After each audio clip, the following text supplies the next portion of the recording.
کہ ان ھذا القرآن یہدی للتی ہی اقوم.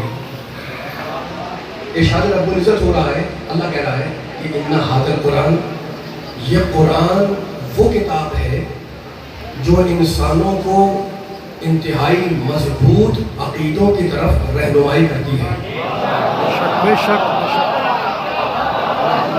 ان ھذا القرآن یہدی للتی ہی اقوم، یہ رہنمائی کرتی ہے، یہ ہدایت کرتی ہے یہ کتاب مالک کس کی طرف؟ یہدی للتی ہی اقوم، جو مضبوط ترین مستحکم ترین عقائد ہیں، نظریات ہیں، ان کی طرف رہنمائی کرتی ہے کتاب. مالک اور کیا کرتی ہے؟ وَيُبَشِّرُ الْمُؤْمِنِينَ الَّذِينَ يَعْمَلُونَ الصَّالِحَاتِ، اور یہ کتاب خوشخبری سناتی ہے ان مومنین کو جو عمل صالح بجا لاتے ہیں. کیا خوشخبری سناتی ہے؟ ان لہم اجرا کبیرا، کہ ان کے لیے، ان مومنوں کے لیے جو اچھے عمل انجام دیتے ہیں، ان کے رب کے پاس ان کا اجر کبیر، بڑا اجر محفوظ رکھا ہوا ہے. وَأَنَّ الَّذِينَ، اس کے بعد کیا ہے؟ وَأَنَّ الَّذِينَ لَا يُؤْمِنُونَ بِالْآخِرَةِ، اور اب اللہ کہہ رہا ہے کہ وہ لوگ جو آخرت کا انکار کرتے ہیں، لا یؤمنون بالآخرہ، اور روز قیامت پر ایمان نہیں رکھتے، اعتدنا لہم عذابا علیما، ہم نے ایسے لوگوں کے لیے قیامت میں ایک دردناک عذاب مہیا کر رکھا ہے. عزیزوں، آغاز گفتگو میں یہ جملہ عرض کرنا ہے، وہ جملہ یہ کہ دیکھیں، ہر انسان کا مزاج ہے، وقت کم ہوتا ہے اور 10 منٹ میں لیٹ ہو گیا ہوں، کل انشاءاللہ 7:30 پر آپ حضرات تشریف لائیے تاکہ میں وقت پڑھ سکوں، اس کے بعد مسلسل گوشوں سے خطاب کرنا ہے. ہر انسان کا مزاج اور ہر انسان کی طبیعت یہ ہے کہ وہ نفع اور فائدے کو حاصل کرنا چاہتا ہے اور نقصان سے بچنا چاہتا ہے. یعنی میں اپنی اور آپ کی بات نہیں کر رہا ہوں، دنیا کے کسی بھی مذہب کا انسان ہو، دنیا کے کسی بھی دین کا، کسی بھی مذہب کا انسان ہو، وہ اس بات کا انکار نہیں کر سکتا کہ اس کے مزاج میں ہے جلب منفعت حاصل کرو، نفع حاصل کرو، اور اس کے مزاج میں ہے دفع ضرر کو دفع کر دو. نفع فائدہ حاصل ہو، ضرر دھکیل دو، ضرر نقصان قریب نہ آنے پائے، فائدہ مل جائے.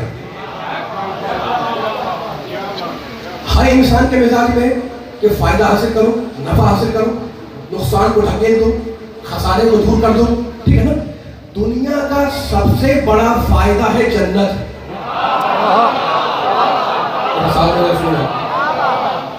دنیا کا سب سے بڑا فائدہ ہے جنت، اور دنیا کا، کائنات کا سب سے بڑا نقصان ہے جہنم. اس سے کوئی انکار نہیں کر سکتا.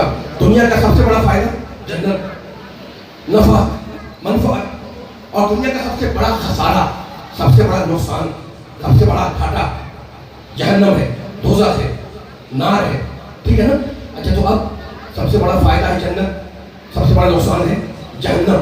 عزیزوں، عجیب بات یہ ہے، بھائی ہر انسان کو یہاں زندگی گزارنی ہے، گزار کے مر جانا ہے نا. بڑے بڑے فلسفی گزر گئے، بڑے بڑے صاحبان علم گزر گئے، بڑے بڑے حیات و کائنات کی گتھیوں کو سلجھانے والے گزر گئے اور گزر رہے ہیں. حیات و کائنات کے مسائل پر ٹامکٹوریاں مارنے والے، بحث کرنے والے، گتھیوں کو سلجھانے والے اپنی مثال کے مطابق گزر گئے اور گزر رہے ہیں. لیکن عجیب بات یہ ہے کہ کوئی فلسفی، کوئی دانشور، کوئی مفکر یہ نہیں بتا سکتا کہ مرنے کے بعد ہوگا کیا.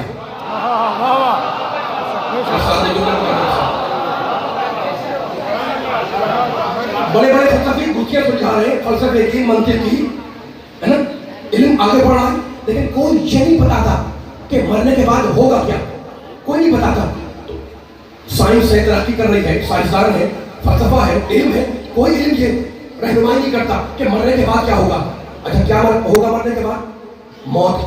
موت کے بعد دفن ہونا، ہر ایک ساتھ یہ مسائل پیش آئیں گے. موت کے بعد دفن ہونا، دفن ہونے کے بعد منکر نکیر کا آنا، سوال جواب کرنا، اس کے بعد سوال جواب کے بعد برزخ کی زندگی ہے نا، یہ مراحل گزریں گے. سوال جواب کے بعد پھر برزخ کی زندگی چلے گی، پھر برزخ کی زندگی کے بعد قبر سے اٹھایا جانا، پھر صراط ہے، پھر میزان ہے، پھر جنت ہے، پھر جہنم ہے. ٹھیک ہے نا؟ تو کوئی کتنے مرحلے ہیں اور کسی مرحلے میں کوئی سائنسدان کوئی فلسفی نہیں جب کسی کا قول لے کے آ جائے جو بتا دے کہ مرنے کے بعد ہوگا کیا. ٹھیک ہے نا؟ کوئی نہیں بتا سکتا، بس وہ بتا سکتا ہے جو وہاں ہو کر آیا ہو. کوئی فلسفی، کوئی منطقی، کوئی عالم نہیں بتا سکتا کہ وہاں ہوگا کیا، بس وہی بتائے گا جو وہاں سے ہو کے آیا ہے. میں نے اس مرحلے کو کتنا سہل اور کتنا آسان کر دیا. اب آپ کی سماعتوں میں جملہ کہہ کے آگے بڑھ رہا ہوں میں، پھر کہہ رہا ہوں میں، کوئی فلسفی نہیں بتا سکتا کہ مرنے کے بعد ہوگا کیا، بتائے گا وہی جو وہاں سے ہو کر آیا ہے. اور وہ ہم نہیں ہو سکتے. کیوں؟ اس لیے کہ ہم جب جائیں گے وہاں دیکھنے کے لیے تو پھر واپس نہیں آئیں گے. بس ایک ہی ہے کہ زنجیریں در ہلتی رہی، وہ گیا بھی اور آیا بھی.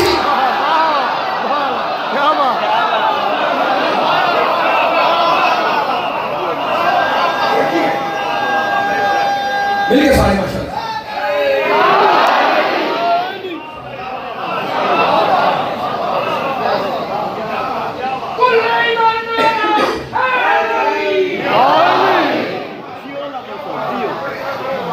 ہم جب جائیں گے وہاں پہ تو واپس تھوڑی آئیں گے بتانے کے لیے.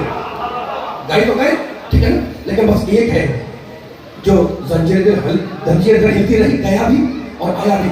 تو آپ نے دیکھا کہ کوئی نہیں بتا سکتا، کسی میں ضرورت نہیں ہے، دل نہیں ہے کہ وہاں کے حالات کو بتائے. بس اب بتائے تو خدا بتائے. یعنی یہ جو سارے سوالات میں نے آپ کے سامنے پیش کیے، موت کے بعد دفن ہونا، دفن کے بعد منکر نکیر کا آنا، سوالات کا ہونا، قبر زندگی، برزخ کی زندگی، محشر میں اٹھنا، جنت جہنم کی تقسیم، ہے نا، یہ سارے سوالات ٹکے ہوئے ہیں وحی الہی پر. میں بیان کرنا چاہ رہا ہوں یہ سارے سوالات موت سے لے کر، یعنی کوئی نہیں بتا سکتا کہ موت سے لے کے قیامت تک کیا کیا واقعہ پیش آنے والے ہیں. سارے سوالات کے جوابات ٹکے ہوئے، رکے ہوئے، موقوف ہیں فقط وحی الہی کے اوپر. اب اللہ بتائے تو معلوم ہو، ٹھیک ہے نا. اور اللہ وحی کرنے میں بخل نہیں کرتا، اللہ وحی کرنے میں کنجوسی نہیں کرتا. اس نے سورہ فصلت میں کہا وَأَوْحَىٰ فِي سَمَاءِ أَمْرَهَا، ہم نے اللہ کہہ رہا ہے ہم نے آسمان پر وحی کی کہ تمہیں کیا کرنا ہے. اللہ آسمان پر وحی کر رہا ہے. وَأَوْحَىٰ فِي سَمَاءِ أَمْرَهَا، ہم نے آسمان پر وحی کی کہ آسمان کو کیا کرنا ہے. بِأَنَّ رَبَّكَ أَوْحَىٰ لَهَا، ہم نے زمین پر وحی کی کہ زمین تجھے کیا کرنا ہے نا. تو آسمان پر وحی، توجہ باری منزل فکر ہے، آسمان پر وحی، زمین پر وحی. اور سورہ نحل 16 سورہ اس میں کہتا ہے اللہ بخل نہیں کرتا وحی کرنے میں، آسمان پہ کر رہا ہے، زمین پہ کر رہا ہے. اور اب سورہ نحل 16 سورہ وَأَوْحَىٰ رَبُّكَ إِلَى النَّحْلِ أَنِ اتَّخِذِي مِنَ الْجِبَالِ بُيُوتًا وَمِنَ الشَّجَرِ وَمِمَّا يَعْرِشُونَ ثُمَّ كُلِي مِنْ كُلِّ الثَّمَرَاتِ فَاسْلُكِي سُبُلَ رَبِّكِ ذُلُلًا يَخْرُجُ مِنْ بُطُونِهَا شَرَابٌ مُخْتَلِفٌ أَلْوَانُهُ فِيهِ شِفَاءٌ لِلنَّاسِ إِنَّ فِي ذَلِكَ لَآيَةً لِقَوْمٍ يَتَفَكَّرُونَ. ہم نے شہد کی مکھی پر وحی کی. ذہن تھکے نہیں آپ کا میرے جملوں کے ساتھ میں. ہم نے آسمان پہ وحی کی، ہم نے زمین پر وحی کی. اور اب اللہ سورہ نحل میں کہہ رہا ہے ہم نے وَأَوْحَىٰ رَبُّكَ، تیرے رب نے شہد کی مکھی پر وحی کی. کیا وحی کی؟ أَنِ اتَّخِذِي مِنَ الْجِبَالِ بُيُوتًا، کہ اے شہد کی مکھی، اللہ بول رہا ہے اے شہد کی مکھی جو اونچے اونچے مقامات ہیں وہاں اپنے مکانات بنا. أَنِ اتَّخِذِي مِنَ الْجِبَالِ بُيُوتًا، جو پہاڑ نظر آئے ان پہاڑوں پر اپنے مکانات بنا، ان مقامات پر اپنے گھر بنا، چھتا بنا، اپنا مکان بنا. ٹھیک ہے نا. اور اس کے بعد یہاں پہ کیا کہتا ہے وَمَّا يَعْرِشُونَ ثُمَّ كُلِي مِنْ كُلِّ الثَّمَرَاتِ، اور دنیا کلی ثم کلی من کل ثمرات، کلی ثمرات یعنی 100%. دنیا میں جتنے پھل پھول ملے ان کے لہو، ان کے عرق کو حاصل کر، ان کے رس کو نکال.